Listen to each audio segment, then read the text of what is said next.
we're here now. Dad, you want to introduce yourself, who you are, what's your name, and what's your background, and what led you to become an executive coach? Okay, my name is Gary Marcus Judge. I'm from the UK, but now I live in Italy. I opened my language school in 1998, 25 years ago, on my own, and I've seen it grow from just a one-person, startup to employing 30 people.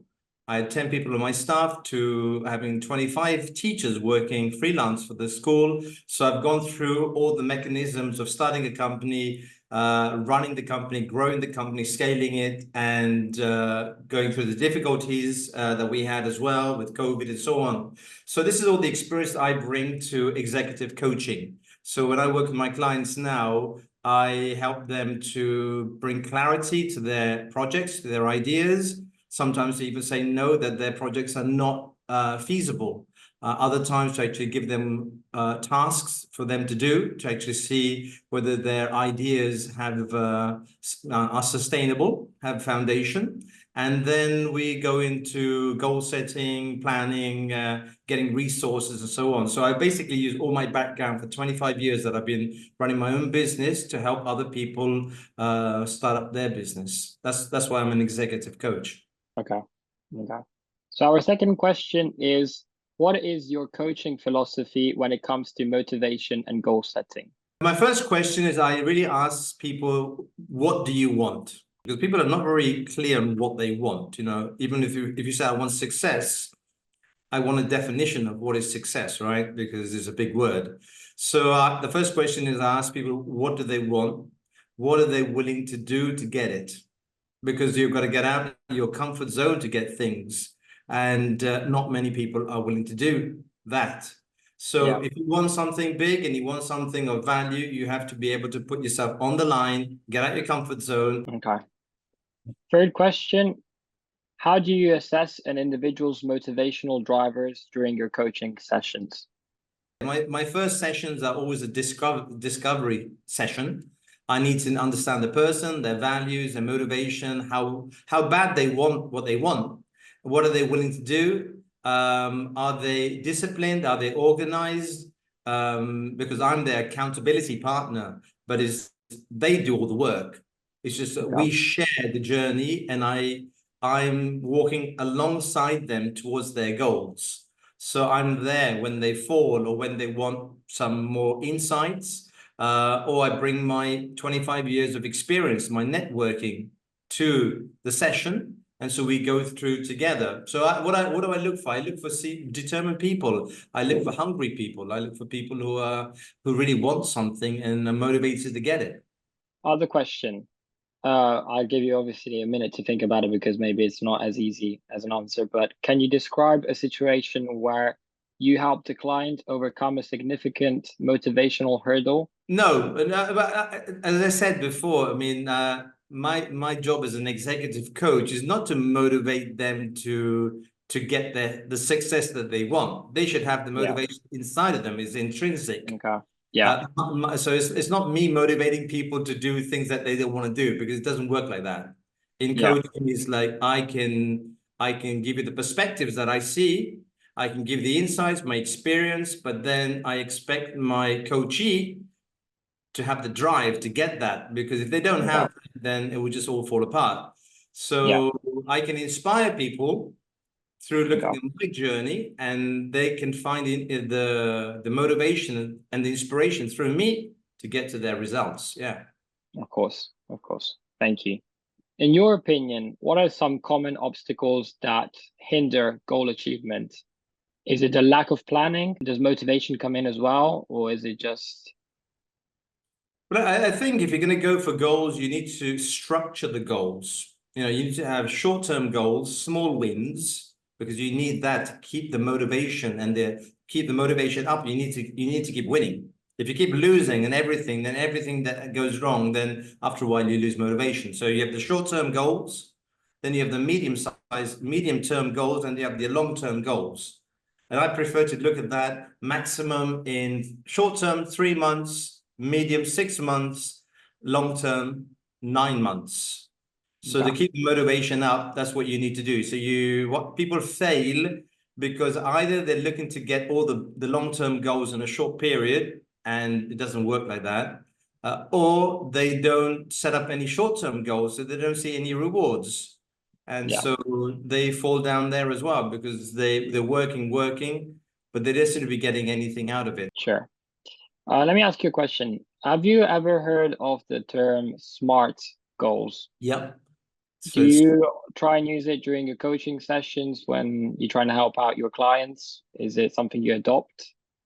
Yeah, inadvertently. I don't put it down methodically, like, and I said, let's do a smart analysis. But yeah, I try to be specific, measurable, attainable, reliable, and time efficient. So when I talk to my clients, we go through all of these things, because I ask them the questions. They just said, so, you know, is this specifically what you want for what, your profession? Yes, I do.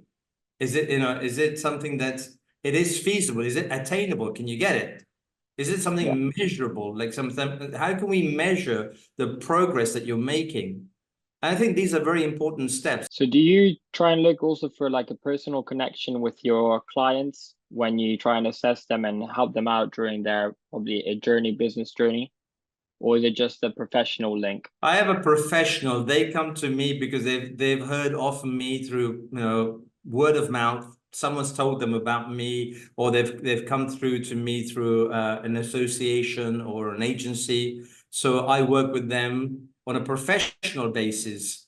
I'm a hard taskmaster, so I don't like people who say they will do things and they don't do it. Okay. Uh, because then I lose motivation as a coach. I can Yeah. give you I can give you all my experience, all my knowledge, all my contacts, everything of me, but I need to see on the other side the person's standing up and, taking the first steps. So do I put any personal I try not to. I mean, obviously you see me when we're talking, you understand if I'm professional by what I bring to the sessions, but you also understand my approach. It's a very empathic, emotionally intelligent approach, and it's one that I want the best for you. And so if you're willing to do something for yourself, then I will help you more. Other questions. In your opinion, how important is it to celebrate small victories along the way? So let's say, for example, you said you have also clients that want a long-term goal, which is maybe 9 months, and maybe they set smaller goals along the way to then reach that final goal. How important do you think that is for you to celebrate maybe those small goals they achieve, or they shouldn't, or they should? Well, I don't know about celebrating, but I think it's important to acknowledge that there are small wins along the way, but not to get caught up with that small win and say you've arrived. You haven't arrived anywhere until you've arrived at your 9-month long-term goal. So the small wins just ensure that you're on the right path, and they're like sort of like benchmarks or indicators taking you in the right direction. So yeah, celebrate, have a drink, acknowledge that you're working in the right direction, and give yourself a pat on the back, but don't stop there. Thank you. I think I've got one last question for you. How do you ensure that the motivation and goal setting strategies that you probably define with your clients have a lasting impact maybe in the future? Is your aim more towards you trying to help them and then are they coming back for more help, or are you trying to help them and then they can do it by themselves from the next times? The most important thing is not the success obtained at the end. It's the blueprint that you lay down, the map that you lay down that someone can follow. So you can make 1 million and you can lose 1 million. But if you don't know how to get that million, then you'll never get it again, if that makes sense. So Yeah. the aim of a coach, of an executive coach, or the way I work, is to show you the way to get there. As I said, I like to tell my coachee that I'm there for them, but I'm not them, if that makes sense. So they have to lay down the map. And so Yeah. we do it together, and then that stays with them, and then it's repeatable and they can do it again. So what happens in the case of a client that comes to you for the first time, but he's not motivated, he's not good, he doesn't have clear goals, he's not sure why he's there, but he's there. Would you take him on? You wouldn't take him on because I remember you mentioning that obviously they have to put their own part in it. And if they're not motivated and if they don't have their own goals, then it's very difficult, challenging to work together. I did say I'm a hard taskmaster. So I want satisfaction and I want fulfillment too in what I do. And so if I have someone who's wasting my time and is not willing to put in the effort to get what they want, then it's happened. It's happened. I've worked with a few clients. After a couple of times, I've said we're not going anywhere because I can give you all my time and knowledge and experience and networking and so on. But if you don't take the steps, then this is not going to work out. And Sure. though the guy kept saying, I really enjoyed my time talking to you, speaking to you, and Gary, what you're saying makes sense, and I know I have to implement this in my company and so on. In the end, I stopped because I didn't see the role that I was fulfilling in that situation, so I stopped. Okay. So I think we came to the end of our questions. Okay. Maybe just some personal discussion between me and you, other than motivation and goal setting.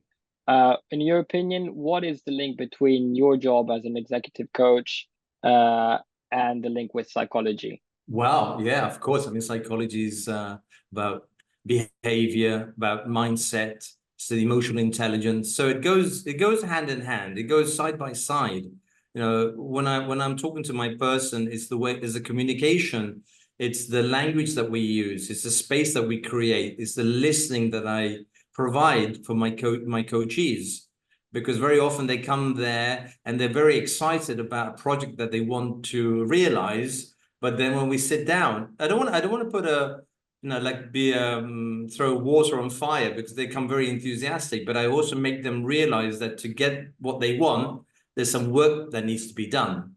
So psychology is also that. It's like staying side by side, understanding what the coach is willing to do, what difficulties they have, how motivated they are. So I read that in their behavior, in their language, in their discipline, in the planning that they're prepared to do. Yeah, so coaching, psychology, I'm not talking about psychiatry, but I'm talking about psychology, is the behavior and the mindset of people are very important. And so can you just give us a short definition of coach? What is, in your opinion, a coach? A coach is a person who accompanies you to your goals. A coach is not a person who will do the hard work for you, or a coach will be there side by side. It's your, I don't want to say alter ego. It's like the other side of you. It's just a person. It's a mirror that you can use. I'm your mirror. So you just ask me, am I doing the right thing? What would you do in this situation? What would you change?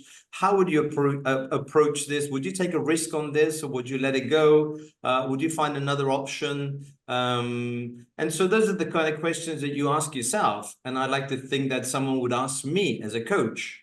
If not, my line of questioning, the Socratic questioning, is I ask them open-ended questions to see how they're thinking. So those are the roles of a coach. The coach is like accompanying a coachee to their goals, creating a space where the coachee can express themselves, so they're listening and asking the pertinent questions to get the coachee moving from A, B, C, D, slowly towards their goals. I think that's the role of a coach. Is a coach also an accountability partner to the client? And I'm an accountability partner, meaning that I will show up and question you when you don't do your things. When we put down each session, I leave my coaches with tasks to do tasks, i.e. do a research or look at some prices, look at your competitors. Is your website up and running? Is it sort of communicating well, and so on? So I give them some tasks. And then the session is in a couple of weeks' time. And when we get back together, I ask them, so have you done this? If you haven't, what was the holdup? What stopped you from doing it? And so again, that's what it's all about. I think it's being that person that you can talk to openly, even if you haven't done the tasks. That's not a problem. It's just saying, I didn't do the task because I've been really busy with other stuff and I didn't find the resources. What do you think? Can we do it together? Okay, we can do it together. I Yeah. also like your approach in the meaning that I like the way you work because I know as you my father, I know that you probably don't work for the money, but you work for helping other people and so have a positive impact in their lives. Yeah. I've come to a stage in my life where I'm looking for fulfillment. I started my business 25 years ago where the financial aspect was very important. Growing the business was very important. A little bit of significance was very important too, because when you start off as an entrepreneur, you want a bit of recognition and so on. But now after 25 years, I've understood that I've got all the goals that I went for. So I've had the recognition, built my business, had the financial rewards, and now it's time for to pay back. So giving the payback is helping other people grow, but I've got to find the right people who want to grow, like I was when I was 25 years ago. I was looking for a mentor. I was looking for a coach. But at the time, 25 years ago, this concept of coaching and mentoring wasn't so common. And so it was very difficult to find a role model or a coach. And so I went on my own, making mistakes, trials and errors.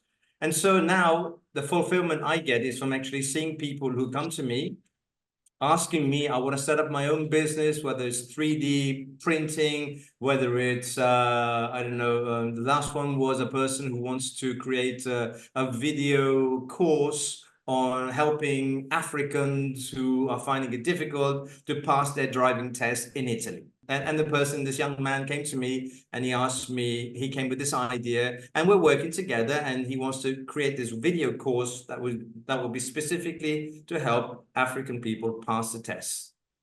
So that's the kind of thing I help him do that. He'll start his own business and hopefully he'll pay that forward and help other people.